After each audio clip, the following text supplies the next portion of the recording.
let's get into this, guys. Round number 7 coming at you. We've got the Kinemon Mirror.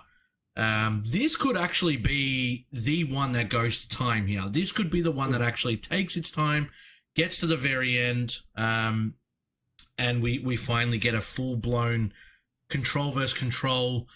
I'm going to, wait for my perfect moment to strike and kind of get you down. And obviously both these players are undefeated. Both are 6-0. And both obviously are very, very knowledgeable in the Kinemon deck space. So this is going to be an interesting one. I'm actually quite keen to see how this one plays out. Player on the right is going first, but rolling. And it's going to be a big one here. It's going to be a big one here. Yeah, and it's going to be a long game too, for sure. We've got a mirror match that, like I said before, you are just focusing so heavily on who can control the board and gain the card advantage over the other one. Definitely a battle.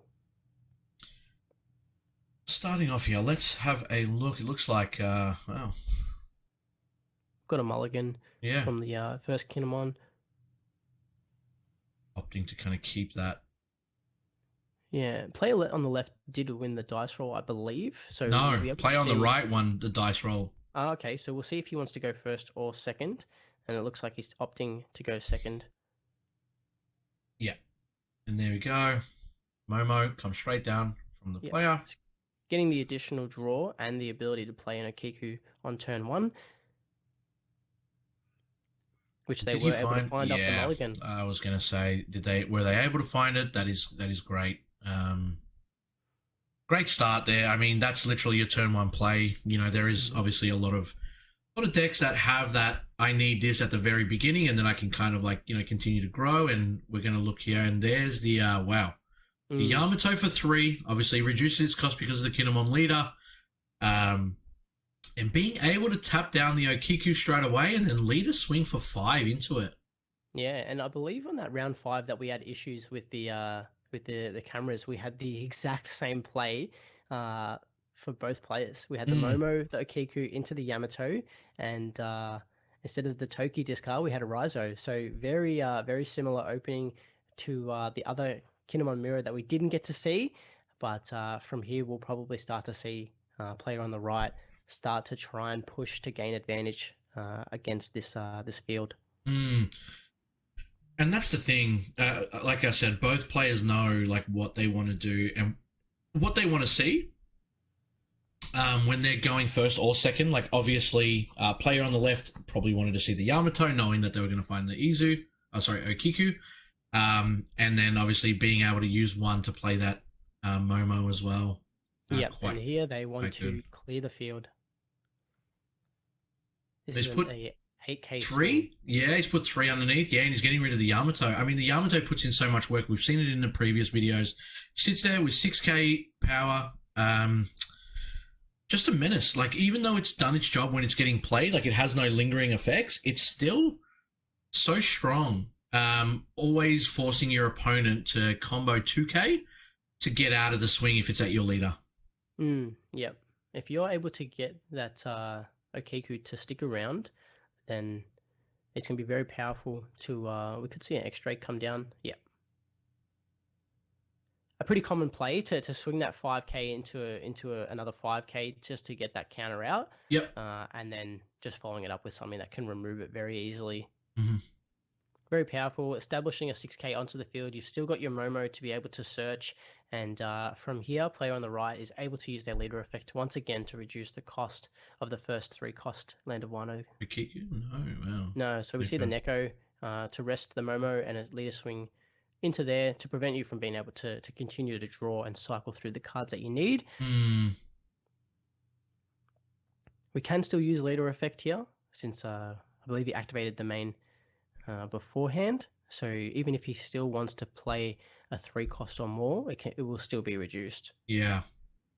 Well, he's just going to go for the search now, yeah. So maybe he's just finding nothing that's in his hand. He just wants to kind of have a look at what he can kind of grow into. Maybe try to find another Okiku. Still have the option to play it. Yamato instead, yeah. not a bad find either. Mm. You know, you're still happy with that because you know that it's situational and you will be able to use that down the track.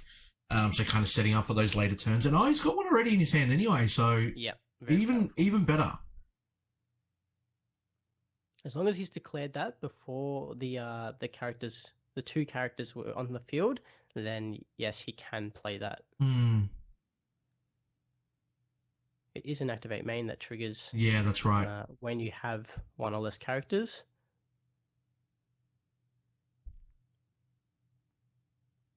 And it does specify that the next Land of Wano character card with a cost of 3 or more you play is reduced by 1. I think that's what the judge is actually sitting in here. Well, obviously we've got judges on the top few tables, but they look like they were questioning if he did actually declare that activate main. So, and he's saying, and that, I do believe I saw him signal onto his leader. Yep, to before he played the Neko. That was my understanding. So I do think that it was clear. And we've passed back over to player on the left's turn. Yeah, he had to declare it before the Neko came down. Before the Momo came down. Really. Sorry, yeah. Once that second card hits the field, then it's he will be able it's non-existent. Yeah, but he can still activate it before that. Yeah, it's always good just to do that immediately. Yep. And have it there until you need it. Yep. And he's going to play his own Yamato. Kiku, yeah, swings into a Kiku, gets rid of that with the X-Drake on the field. 7k as well. You're almost never going to stop that, and he's going to get rid of his opponent's Momo. And tap 3 for Okiku as well. Yep. Yeah, very powerful. And now we see player on the left starting to gain control of that field. We've got ways to tap down when we get back to our turn, and Blake needs to find a way to start entering this field. Well, the thing is now, player on the left, like he's got a board presence. He's got, enough Don to not worry about the leader effect. He's kind of sitting pretty, 6k, 5k, be able to rest something. He's got another 6k on the field as well with X-Drake. But yeah, I mean, even next turn he'll be able to play the, why do I keep drawing a blank? The 8-cost Odin? Yeah, I keep wanting to say Kinemon instead. I don't know why I keep wanting to say it. That's why I stopped myself. But yeah, the Odin on the next turn would kind of just really put the dominance on, right? Like it just really puts in a there you go, and Blake's obviously Blake's going to play his own, and that's probably the only way that he can kind of answer some of this field pressure. On our opponent's side. I mean, now majority of the time Okiku's probably going to swing. He's going to rest something when it can. So now the Odin is going to be able to kind of take down, hopefully, 2 bodies on the board. There's a good chance that the player on the left still takes a bit more of a back seat and just tries to build their hand a bit, probably establish some blockers perhaps. There's no need to push all of these attacks into the leader and give them 3 or 4 cards and put all of your characters in rest mode for this Odin to clean up.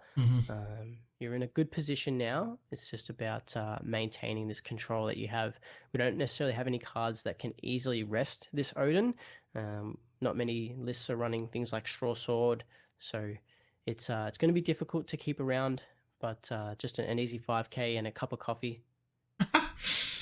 I mean, we're at round 7, right? So just a couple more rounds to go. It is getting to become a long day, and 7-drop kid instead. Making sure that it's able to kind of put that pressure on, and then restand itself at the end of the turn if it's got a Don underneath. So a very powerful card. The beauty of it is.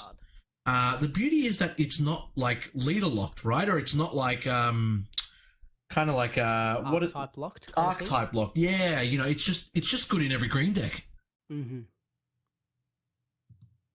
going to see it now. Both players opting to swing with Kinemon at 5k, not putting any Don underneath it, not doing anything like that. Just kind of like, all right, we're going to swing with it, see how we go, and then hopefully all goes well. Yeah, it's almost like a heat check. If Kinemon has such a small amount of cards that that has a lot of cards that don't have any counter power, that you're forced to either 2k, or if you've got a Punk Gibson or something like that, you have to use it. Yeah, exactly. You're not getting the And full value out of those cards. yeah, and we're looking. I forgot the name again, but anyway, he's Odin. Odin. A-cost Odin. Oh man, he's Suzuki paid Odin. 3. He's paid 3 for the Odin. Odin. That's how we're going to remember it. We're just going to keep saying it over and over again. And he's playing 2 X-Drakes here. Is that no killer? Sorry, he's playing 2 killers.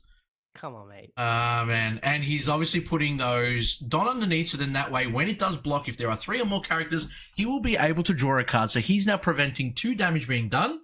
He actually, if you saw that as well, Ryan, he didn't opt to swing again with Odin. He's leaving it untapped, so then that way his opponent can't swing into it with the 7-cost kid, knowing that that's probably going to be his plan, even though he has the 2 killers that are blockers, because obviously Okiku will rest one of them. Yeah, as you can see here. You just are forced to swing into lead now, and you have to give me cards into hand. Yeah, which kind of makes me question, was not swinging with Odin the right choice, I guess. You know, Okiku's going to swing, so it's going to rest one of the killers anyway. And you knew that you had 2 killers coming in.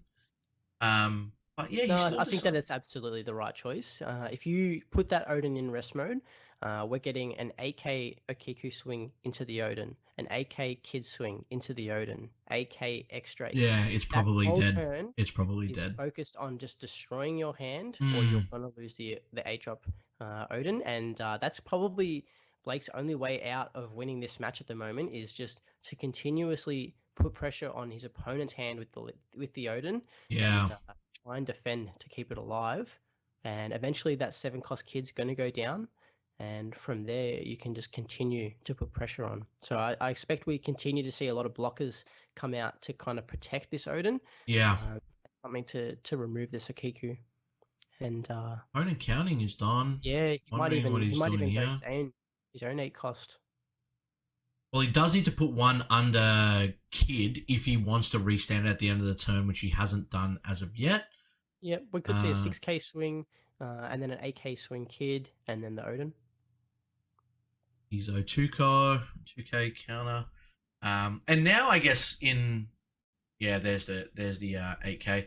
I guess now in that turn, you know, Blake will obviously untap. Oh, and he's playing another one. Kid. Oh man.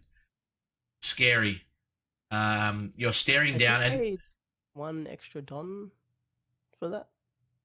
You can see 1 under the Kiku. Yeah, 1 under Kid, and that costs 7.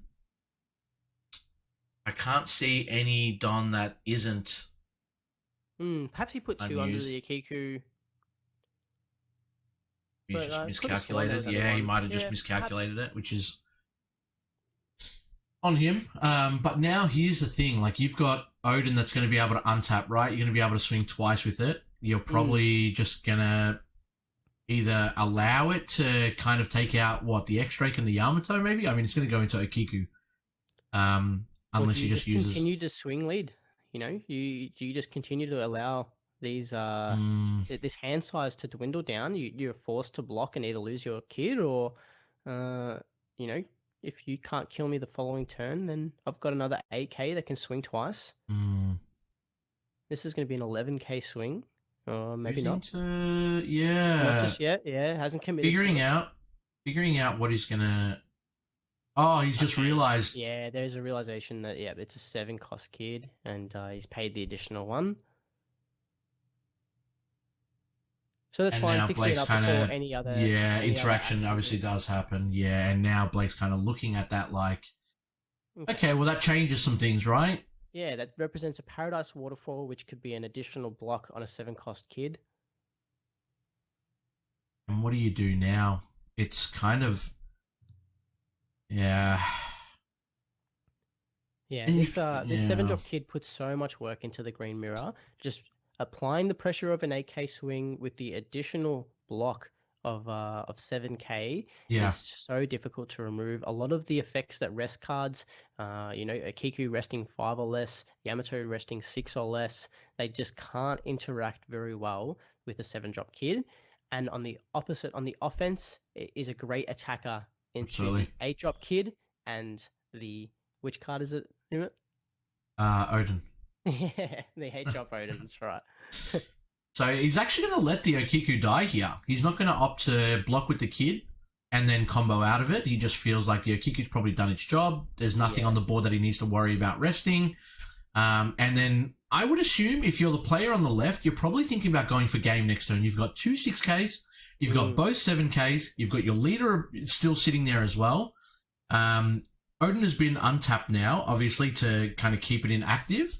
The question is, what do you have here? Any beige that you want to put on Jewelry Bonnie? Tapping 1, he's searching, he's digging. Yeah, and the problem that you have, again, with playing like 1 blocker or 2 blockers even, is that Yamato rests, Izo rests, Neko rests. Yeah. There's so many cards within these green decks that can just on play for zero interaction, just mitigate any blockers that you have available. Yeah. And with a very small hand size, a board that is established already. Yeah. Close it out. I mean, in this position, I obviously don't know what's in Blake's hand. I feel like you'd almost want to just swing with the Odin just to kind of maybe... It's a pass. A pass with Yeah. Yeah. Again, I don't know what's in the hand. Yeah, I don't know what's in the hand. But I mean, I felt like you would maybe swing with the Odin and just get rid of one of those 6Ks on the board, or at least drop some cards out of your opponent's hand, even if he does block with the 7. Because that's still a 10K swing coming at you with Odin, right? And you could almost... The problem is Kinemon just takes that life. Well, but that's the thing. Well, I guess, yeah, that's probably right, but you've got almost nothing to lose here now because you're on 2 life, you're staring down 6, 6, 7, 7, and leader 5. Even worse, it's going to potentially be a 7, 7, 7, 7. Yeah, exactly, because he's going to put the Don underneath, isn't he? Yeah. Blake's got, what, 4 cards? To, I think maybe 5 or 6. Yeah, it looks like 5. Yeah, it does look like 5, and he does have 3 Don up. So if he gets through this turn, it's going to be super interesting to see what he does on the next turn. Yeah, tough spot, man. Player on the left really got what he needed. And I mean, this is what I was talking about just before like the game kind of got started, right? 2Ks to get out of a 7K attack. Yeah. It's that's a sign if there ever was one. Yeah. And I mean, Yamato's staying on the field again. This is what I said. It plays early, it sits there, it's a 6K, like it's done its job, it's rested something, and then it's been able to, swing with lead. So you got rid of the Okiku very early on. And now it's just sat there swinging for 7K every turn, 6K, 7K every turn. It's just so much pressure from that card. Yeah. I think someone said to me at Locals once when we were opening pre-release packs, or maybe even after when he was buying packs, he's like, oh, I got Yamato, it's such a bad card. And I remember someone saying to him, what do you mean? It's like one of the best rares that you can actually pack.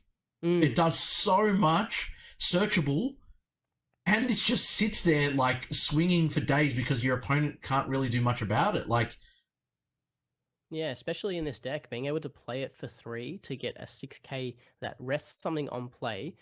When you compare that to something like some of the skillless cards that we see get played now, which are also foil drop 6Ks and have no additional effects. Absolutely. And yeah, here we go. He's taken down 10K on lead.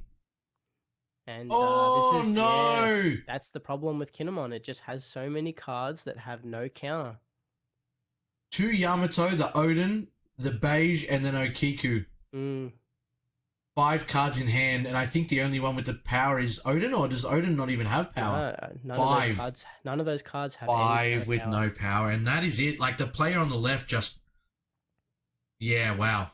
Controlled the field so well. Controlled the game. Was able to sit behind that 7-drop kid. Yep. And just constantly get these 8K swings and have the blockers available when they needed them. Wow, that is...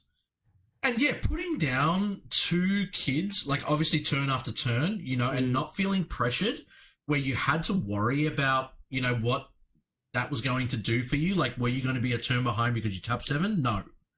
You didn't play the Odin. I'm not sure if the player on the left even had Odin, might not even be running it. But the fact that he opted to kind of go the 7-drop kid route instead of the 8-cost Odin worked wonders there. like that's why he was happy to take out Okiku. It didn't really make a difference for him. But they're going to be doing deck checks now, so we're kind of going to get away from this just in case that they do come up against someone else. So I'll transition us over to the next screen, and then we'll kind of talk a bit about it before we obviously go through to the next round. But guys, that is round 7 done. That round still had all players undefeated. So table 1, 2, and 3 are still undefeated. We're just going to wait now for some. Yeah, about 12 and a half minutes left of the round. Yeah, so we're pretty much all done there. So that's all good. We'll let them do what they need to do. We've still got about 10, 15 minutes before we get into the next one, guys. That is finished. Thank you so much for tuning in to that. We might have one more round left, depending on what happens with the pair down. We'll see what we can do, because one of the players that is actually undefeated is having a lot of latency issues with his camera. So we might not even be able to stream that table. We might have to go to... I mean, he might even get paired down for all we know, and then we might still get the undefeated game. But we'll bring you what we can, guys. We'll keep you updated as time goes on. We're going to check out for now, again, another 10, 15 minutes before we jump into the next one. But again, thank you for either tuning in or being with us throughout this whole journey. We've got about 1 or 2 rounds left. We're at the home stretch. Grab yourself some snacks, maybe a coffee. Like Blake did. Like Blake did, and we'll hopefully see you in the next one, guys.